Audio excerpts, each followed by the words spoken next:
Shalom. First and foremost, I want to give all praises, honor, and glory to Yahweh, Bahasham Yahweh Shai, Bahasham, Recha Kodesh.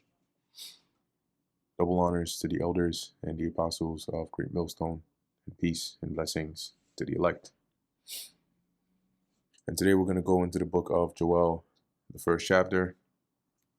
Now the book of Joel, deals with a good amount of prophecies, right? As Joel often references the day of the Lord,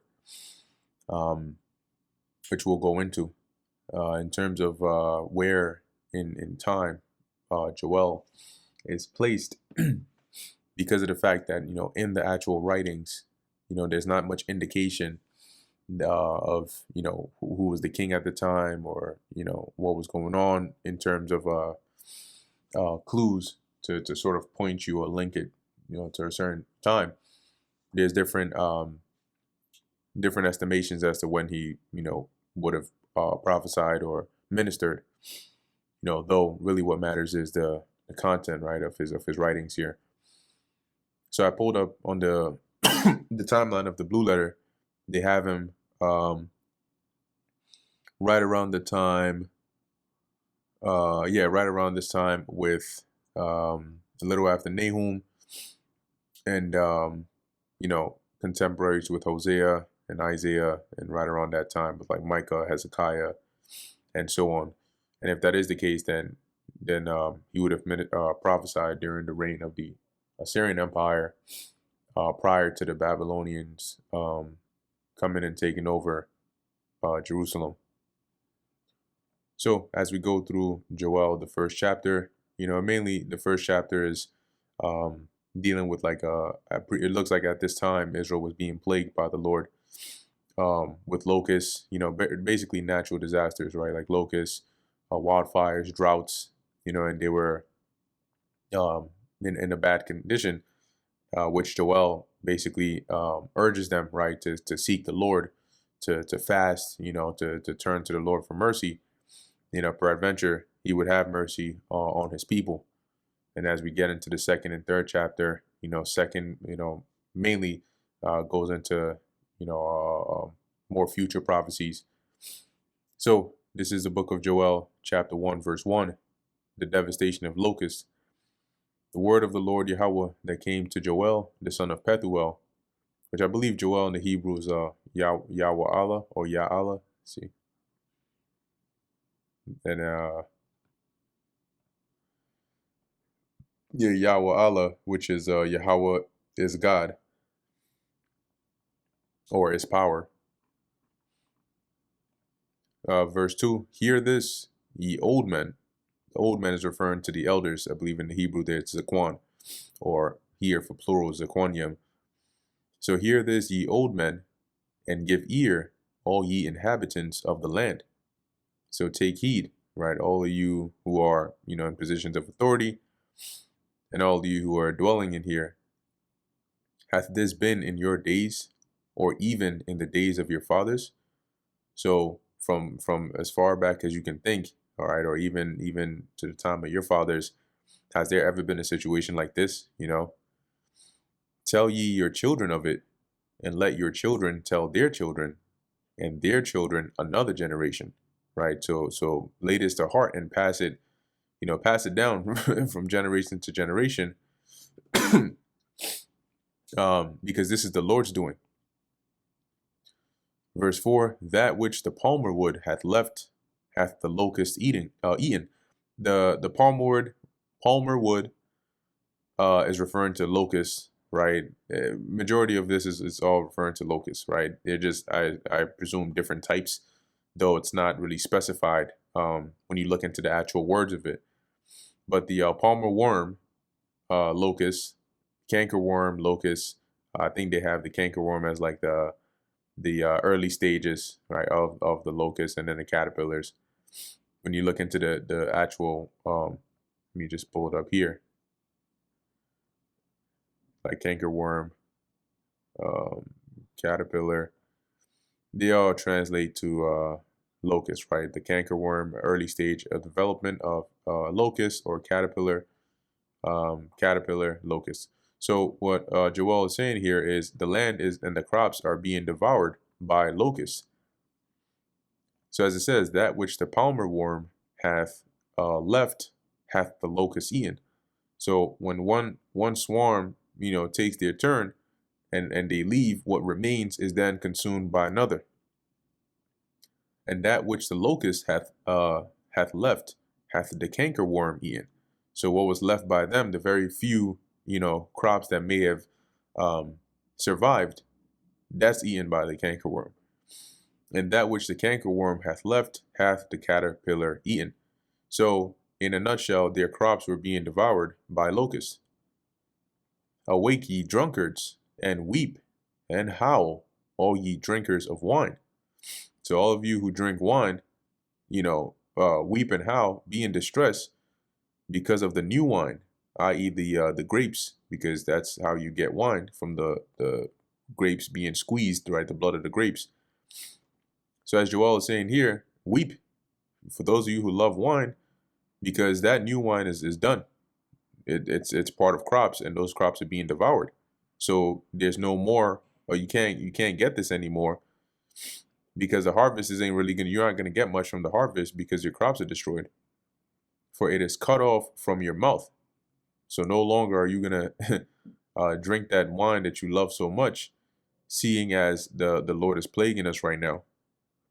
For a nation is come up upon my land, strong and without number, whose teeth are the teeth of a lion, and hath the cheek teeth of a great lion. And this nation is not talking about actual people. It's figurative for locusts, which are here likened unto a nation. And that's why it emphasizes their teeth, which is just to show that they were devouring, everything. And in the subsequent verses, it shows you that by describing what it is that this nation is doing. And when we look into the word nation, you have here Gawaya, and then you have in one sense of people, but another of swarm of locusts or other animals, right? So in the figurative sense. And when we look in the Gesenius Hebrew Chaldee lexicon, the entry for, or the appropriate use for what we're reading in Joel 1 and 6 would be the poetic sense of the word, right? Applied to herds or troops of animals. So in this case, the locusts, as Joel is describing them as like an army or a nation that has come up upon my land, strong and without number. So because when you look at, let me see if I can pull this up. Swarm of locusts. This is what it looks like. Okay, look at that. It's literally like an invasion, and then they get on your crops, and it's cooked. Okay, they're gonna eat it. They're gonna devour it. Look at that. So by the time they leave, as Joel was describing, your crops you barely have anything left, and then the next swarm comes in. All right, the day shift leaves, and then the overnighters, they come in, and then they start getting to work.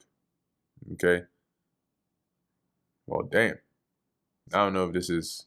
It looks like it could be a real picture, but sheesh. So they were really doing that damage, man. So that's why it says, strong and without number, whose teeth are the teeth of a lion, and hath the cheek teeth. When you go into the word cheek teeth, it it goes into like, it's likened onto fangs. When you look at let me see if they'll actually show it up. Lion's cheek teeth. Okay. Do they show it here? They probably have a modern term for it, but it'll basically be this part. This part. Okay, because you have this part of the teeth, and then you have that part right there. And it's likening it onto a lion because of how fiercely they devoured, whatever they set their jaws upon. All right. So it says, verse 7, he hath laid my vine waste, and barked my fig tree, like I showed in the images. When they get on the crops, they destroy it. So when the vine is destroyed, what is the fruit of the vine? It's I believe it's what, grapes, and that's where you get your wine from, and that's why he's saying you wine lovers, you're about to be in some trouble. And barked my fig tree, barked meaning they chewed the bark off the tree. And when you chew the bark off the tree, as it says, he hath made it clear, he hath made it clean bare. And now no human being is going around, no nation of people is going around chewing on people's trees and crops and chewing the bark off the tree. That'd be pretty extreme. But as it says, he hath made it clean bare and cast it away. The branches thereof are made white. And that white is the when the bark of the tree has been peeled off, that's the color, or that layer under the bark. Okay, let's see. Tree bark. Yeah, so it's the layer that they show under the bark, and then in some cases when you look at that, some trees they actually like white. That's what they look like. Verse 8: Lament like a virgin girded with sackcloth for the husband of her youth, i.e., like a virgin mourning for her dead husband. The meat offering and the drink offering is cut off from the house of the Lord, because the meat offering goes into the grain, right? The grain offering and the drink offerings. Well, they couldn't get the resources that they needed to perform these offerings. The priests, the Lord Yahweh's ministers, mourn. One, because they couldn't perform their duties if they didn't have the resources to do it, and two, because they were also affected in that when you read in the law, a portion of these offerings would go to the priests, right? Yeah, it would be offered unto the Lord, but then the actual edible parts, right, would go to them, right? It would be a portion that would go to them, and they would use that, they would consume it. That was their share. But if there's no resources, if there's nothing coming in, then you're not getting anything. So even they're going through it. The field is wasted, the land mourneth, for the corn is wasted, right? Meaning, the land is dry, is barren. The corn is wasted. There's no viable crops, no good ones. The new wine is dried up, the oil languisheth. So he talks about how the locusts are devouring the crops, they're devouring the land, they're devouring the resources. And at the same time, they were also facing droughts. Okay, that's why it mentions the field being wasted, the land mourning, the new wine being dried up, meaning it's withered. And that wine is talking about the grapes. The oil languisheth, right? Because you get the oil from the olives, and if the olive tree is not, if there's droughts and the tree is not getting water, then it can't grow and it dies. And if it dies, you're not getting those resources that you need. So it says in verse 11, "Be ye ashamed, O ye husbandmen." How? When it says be ashamed, it doesn't mean like ashamed as in like I'm embarrassed, or like, it doesn't necessarily mean that. It's more so like be distressed. And the husbandmen are the farmers, right? How, O ye vine dressers, for the wheat and for the barley, because the harvest of the field is perished. Yeah. Because if you don't have good, planting, you're not gonna have a good harvest. And if there's a drought, oftentimes that's followed by famines or food shortages. So as it says here, be ye ashamed, O ye husbandmen, how, O ye vine dressers, for the wheat and for the barley, because the harvest of the field is perished. The vine is dried up, and the fig tree languisheth. The pomegranate tree, the palm tree also, and the apple tree, even all the trees of the field, they are withered, because joy is withered away from the sons of men. Yeah. So, and when it says because, it's saying that, due to all these things withering away, people the people in the land are not, they're not joyous anymore. Everybody's stressed. Gird yourselves and lament, O ye priests. Howl, ye ministers of the altar. Come lie all night in sackcloth, ye ministers of my God. For the meat offering and the drink offering is withholden from the house of your God. Once again, they didn't have the resources to be able to actually offer. Now, the grain offering, you need grain, right? The drink offering, you need drink. You need strong drink. You need wine. You need whatever it is you're offering. But if there's droughts, if there are locusts destroying the little that you can actually plant and grow, then you're not getting anything. Verse 14, sanctify ye a fast, call a solemn assembly, gather the elders and all the inhabitants of the land into the house of the Lord your God, and cry unto the Lord. See, so as Joel is saying, because he knew, I mean, I'm sure the people, even reluctantly, they knew that this was as a result of them disobeying the Lord, right? The Lord was plaguing them with this, and he said this by the mouth of Moses before they went into the land. Moses told them that, hey, this land isn't like Egypt. This is a land where you're going to need to depend upon the Lord if you want to survive. Okay, you're going into a hill country. You need rain.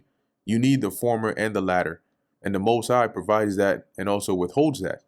So if you don't obey the Lord and he decides that he's gonna withhold that rain from you, you're gonna be in a bad case. All right. So as Joel was saying here, call for a fast. Turn to the Lord, cry unto the Lord. Alas, for the day of the Lord is at hand, and as a destruction from the Almighty shall it come. And Joel mentioned that because he saw, as we're going to see in the subsequent chapters, he saw the visions of what's going to happen in the day of the Lord, right? He saw the destruction that it's going to come with. And he's mentioned that, hey, the time of of the Lord's judgment is at hand. You're going through this now, but if you don't turn back to the Lord, the things that you're going to have to go through are at least the judgment that the Lord is preparing to bring is going to be, as it says, a destruction from the Almighty. Is not the meat cut off before your eyes, or before our eyes? Yea, joy and gladness from the house of our God. The seed is rotten under their clods. So the meat, meaning the things that you would eat, right? Your provisions, it's scarce, right? People can barely have enough to eat because their harvests aren't going well and their crops are being devoured, and then their cattle are suffering as well, as we're about to go into. And so that reduced that joy. People were in a state of distress. Verse 17, the seed is rotten under their clods. The clods are like, the dirt under. When you open up the earth and you plant the seeds, you close it back up, right? And the seeds are not doing well. So you're struggling, you're planting, but it's not growing to anything. It's not amounting to anything. The garners are laid waste. The garners are referring to the storehouses, or they're laid desolate because they were empty. They weren't being filled because there weren't anything to store. The barns are broken down, for the corn is withered. So once again, the barns are laying there empty, right? Destitute of corn and grain and resources. How do the beasts groan? The herd of cattle are perplexed because they have no pasture. You see, that's one thing, right? Like, yeah, the crops that you plant and you harvest, you can get the resources you need, the grain and the raw material that you can use for food, right? Use for your daily bread and so on. But when there are droughts and the land is being plagued, that affects your cattle as well because they eat, right? The pasture that they feed off is from the land, and if the land is not doing well, they're not getting food to eat, and now they start growing lean and they start dying, right? And if they start dying, that you're suffering because now you ain't getting no meat, right? No lamb, no oxen, and the problem there is today people think of like beef, cows, and then, they think of food immediately. Back then, oxen, beef, bullocks, they weren't just a source of food per se. They were a source of getting food, because the husbandman needed the oxen to plow, right? To actually do the labor of breaking up the earth, and also they use them as well for treading upon the sheaves when you after, like, during the time of the harvest. So the cattle were used for more than just food, and that's why when they were lacking here, that was a problem, a big problem, um, because of the chain reaction that would have, right? So as it says, they have no pasture, yea, the flocks of sheep are made desolate. And when you start losing sheep, guess what? Sheep are not also just for food. The wool on them when they're sheared is used for clothing and materials. So you lose sheep, you lose food, and you lose that as well. Verse 19, O Yahweh, to thee will I cry, for the fire hath devoured the pastures of the wilderness, and the flame hath burned all the trees of the field. And when you have droughts and you have the dryness of land, you also have it's very easy to have wildfires. Like we've seen, cases in, was it California, which I'm not gonna go deep into that, but just giving an example of you can have, when the land is very dry, it's easy for fires to spark, as they're called, wildfires, and they start to burn, right? And they burn a lot. So Israel is basically being plagued with a whole bunch of natural disasters here, making life very difficult for them. And as Joel is saying here, I will cry unto you, Lord, right? Because of this position that we are in, of the wilderness, and the flame hath burned all the trees of the field. So not only do we have locusts, destroying our crops, do we have droughts, we also now have, parts of the land being burned. The beasts of the field cry unto thee, for the rivers of waters are dried up. And so they got no drink, and they got no pastures to eat. And the fire hath devoured the pastures of the wilderness. And that was like the areas where they, whether it's like Bashan or like certain areas where they were, it was very fruitful, green pastures, so to speak. Well, that wasn't the case anymore. And that brings us to the end of the book of Joel, the first chapter. Lord willing, that was edifying to the elect. In closing, I want to give all praises, honor, and glory to Yahweh, Bahasham, Yahweh Shai, Bahasham, Recha Kodash. And until next time, Shalom.